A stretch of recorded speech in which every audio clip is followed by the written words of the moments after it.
안녕하세요, 해상강입니다.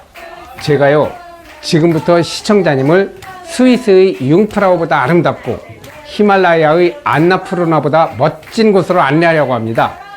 그곳이 어디냐고요? 바로 이탈리아의 동북부에 있는 돌로미티입니다. 제가 열흘을 여행하고 와서 보여드릴 것이 너무 많은데요, 오늘은 돌로미티 알타비아 원의 개요와 전체 여행을 압축해서 소개해 드리겠습니다. 돌로미티는 이탈리아 북부에 있는 동알프스 산맥의 이름입니다. 돌로미티라는 이름은 이 산맥의 광물을 탐사했던 프랑스 과학자 돌로미에에서 유래되었다고 하네요. 면적이 5,500평방킬로미터로 제주도의 3배쯤 됩니다. 돌로미티는 세계에서 가장 아름다운 산악 경관을 자랑하며 2009년 유네스코 세계자연유산으로 등록되었습니다. 이 돌로미티 산맥을 트레킹하는 코스가 상당히 많은데요, 알타비아 1부터 시작해서 알타비아 2, 알타비아 3 하는 식으로 10개 이상 되고요. 다른 코스도 많습니다만 그중 가장 풍광이 수려하면서도 상대적으로 쉬운 코스가 알타비아 1입니다. 여름철이면 이탈리아와 세계 각국에서 수많은 사람들이 알타비아 1을 트레킹하러 옵니다.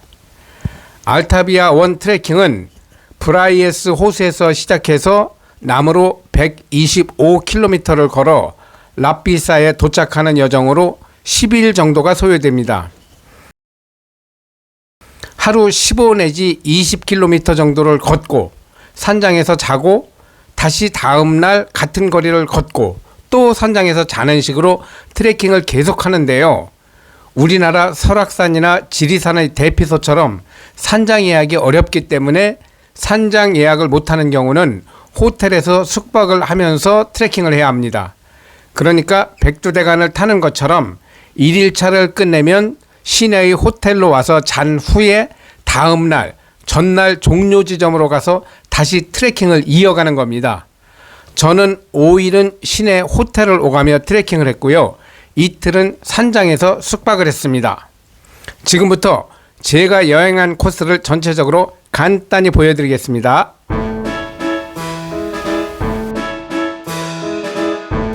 이탈리아 돌로미티를 가려면 베니스로 가야 합니다.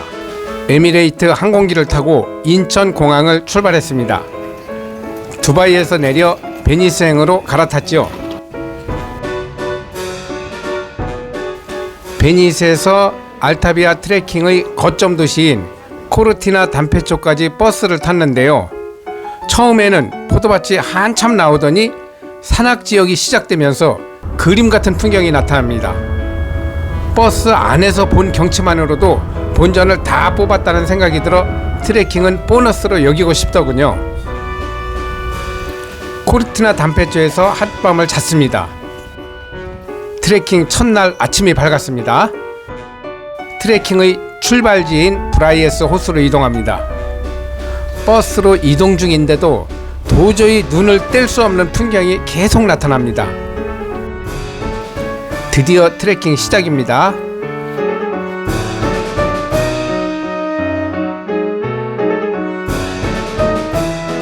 브라이에스 호수인데요, 물 색깔이 그야말로 에메랄드 빛입니다.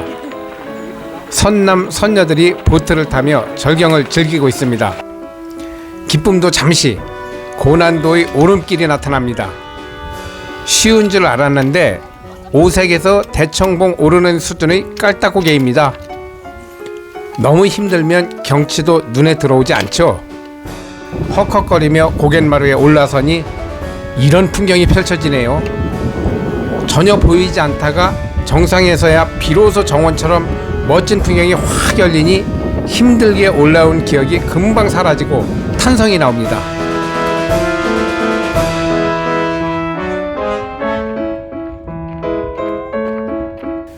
여기서부터 내리막길입니다.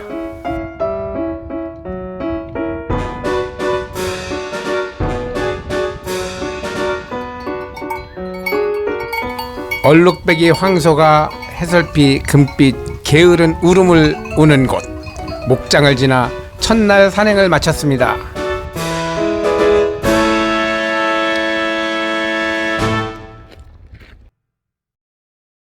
시내 호텔에서 하룻밤을 자고 전날 종료 지점인 페드루 산장으로 이동해서 둘째 날 트레킹을 시작했습니다. 어제와는 또 다른 풍광입니다. 어쩌면 바위가 이렇게 가는 곳마다 다른 모습이고 눈길 닿는 곳마다 아름다울까요? 둘째 날 코스에서는 많은 바이크족을 만났습니다. 맑은 물이 흐르는 개천이 나오고 그네도 보입니다. 서너 시간 간격으로 계속 산장이 있기 때문에 산장에서 휴식을 취하고 식사도 했습니다. 이 높은 곳에 작은 호수가 있어 신기했는데요. 트레킹 하면서 보니 크고 작은 호수가 많더라고요.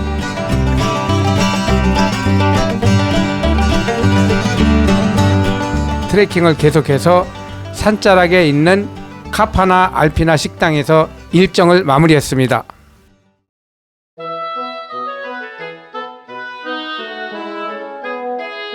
셋째 날입니다. 다시 전날 종료 지점에서 트레킹을 시작합니다.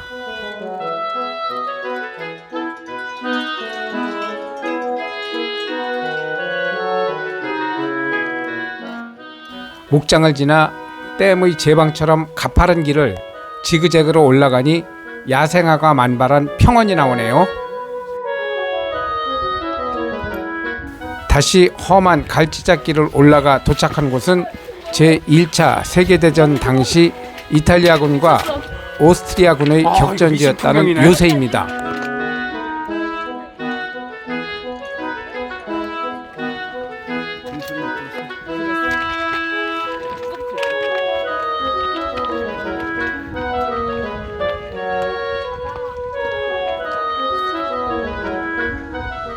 해발 2752m의 라카추오이 산장입니다. 이곳에서의 조망은 정말 압권입니다.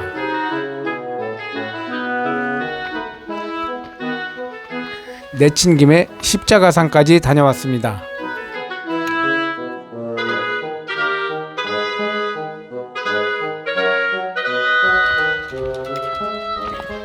이제 하산인데요. 특별한 코스를 택했습니다. 제1차 세계대전 때 이탈리아군의 요새인 참호 동굴로 내려갔는데요. 산 꼭대기에서 아래쪽까지 상당히 길었습니다. 야, 이런 걸 어떻게? 이걸 어떻게 뚫고 어떻게 요새를 만들었지? 야, 저 파동들이 이걸 보고 만들었다. 참호 바깥은 이렇게 아름다운데 이곳에서 전쟁을 했다니 참 아이러니입니다. 파차레고 고개에서 하루 일정을 마칩니다.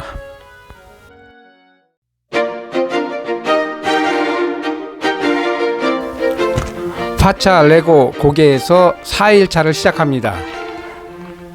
이곳에는 야생화가 다른 곳보다도 더 많네요.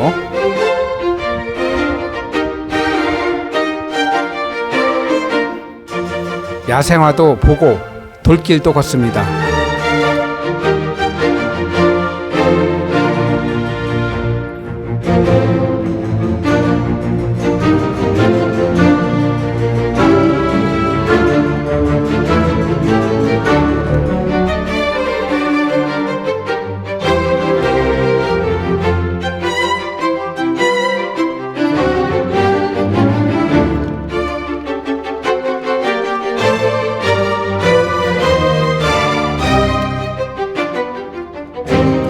드디어 산장이 나옵니다. 이 부근에서 점심 식사를 했습니다.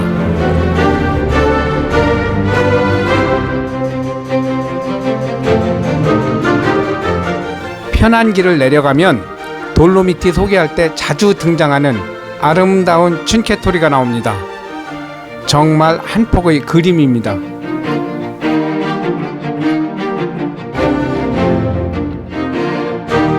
춘케토리를 본 후에 하산하여 지아우 고개에서 일정을 마쳤습니다. 지아우 고개에도 카렌다의 그림입니다.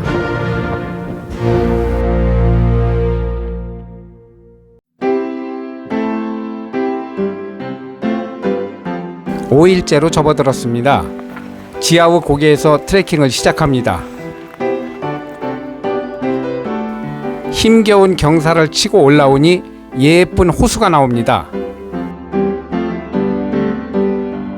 예쁜 호수 옆의 예쁜 산장에서 휴식을 취한 후 심장이 멎을 듯한 절경을 보며 계속 걸었습니다.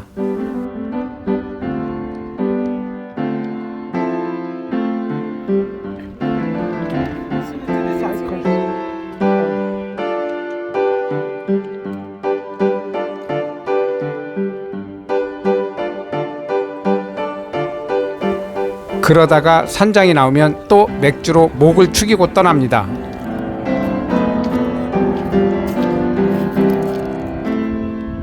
드디어 우리의 숙소인 스타올란짜 산장에 도착했습니다.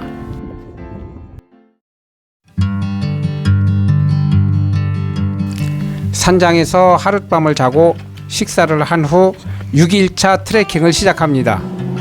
처음이자 마지막으로 리프트를 탔습니다.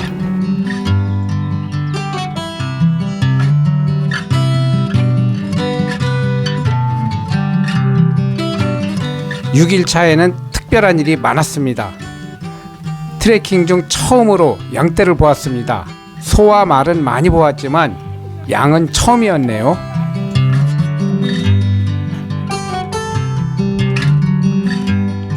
산장에 도착했는데요. 테이블에 음료수가 수십 컵이 있네요.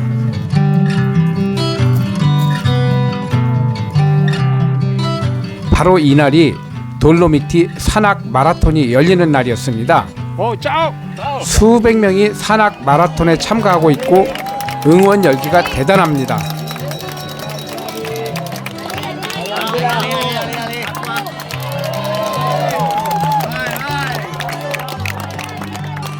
마라톤 행렬을 뒤로 하고 걸으니 아름다운 호수가 연이어 나타납니다.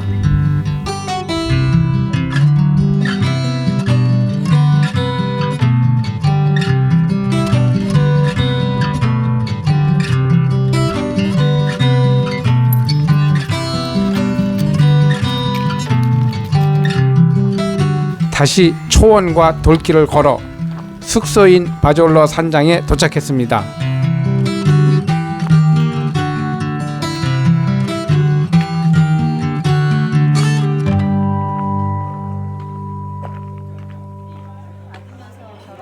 일행 중에 미국에서 온 인꼬 부부의 결혼 30주년 기념일이라고 해서 조촐한 축하 파티를 했습니다.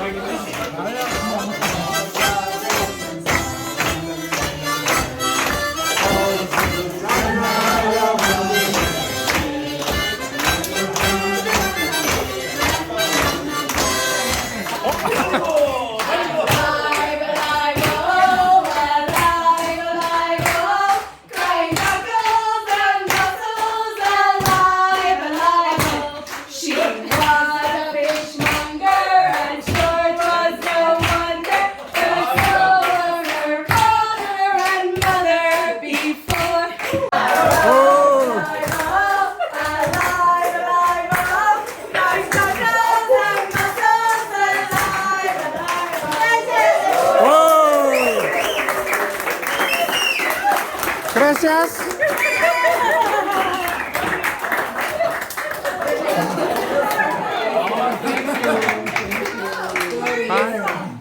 South Korea. Korea. Thank you so much. Good night. Good night. Thank you for the song. Thank you.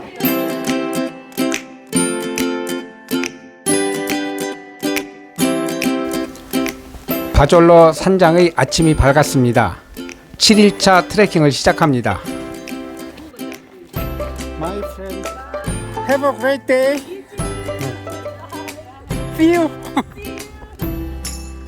아일랜드 여인들과 작별을 하고 다시 산길을 걷습니다.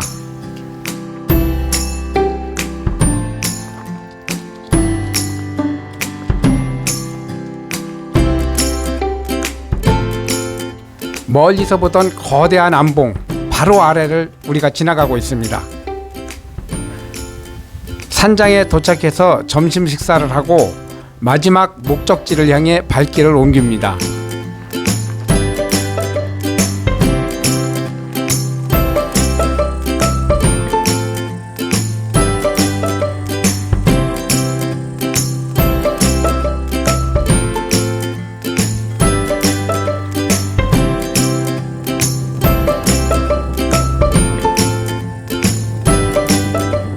드디어 파소 두란에 도착했습니다.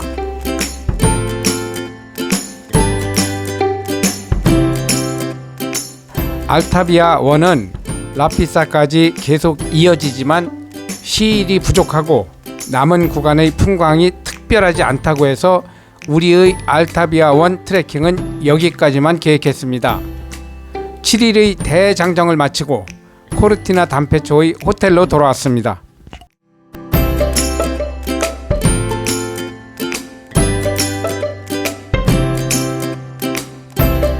8일 차에는 돌로미티의 상징과도 같은 트레치메를 트레킹했습니다.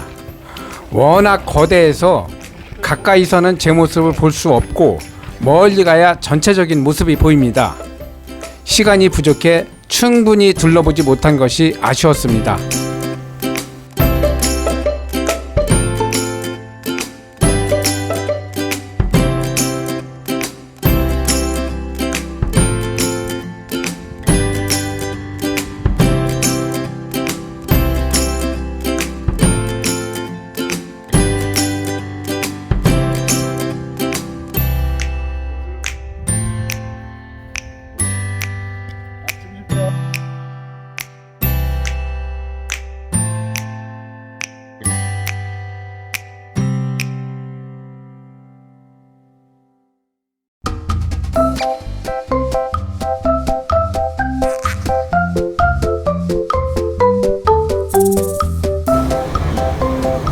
(9일차) (10일차에는) 베니스 관광을 했는데요. 베니스 관광은 별도로 상세히 소개해 드리도록 하겠습니다.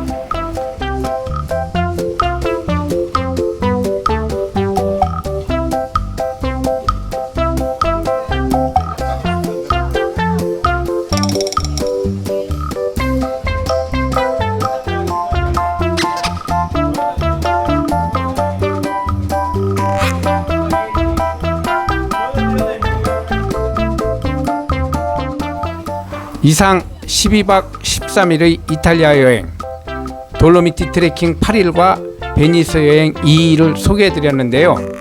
줄인다고 줄였지만 많이 늘어졌네요. 앞으로 일정별로 자세히 소개해 올리겠습니다. 시청해 주셔서 감사합니다.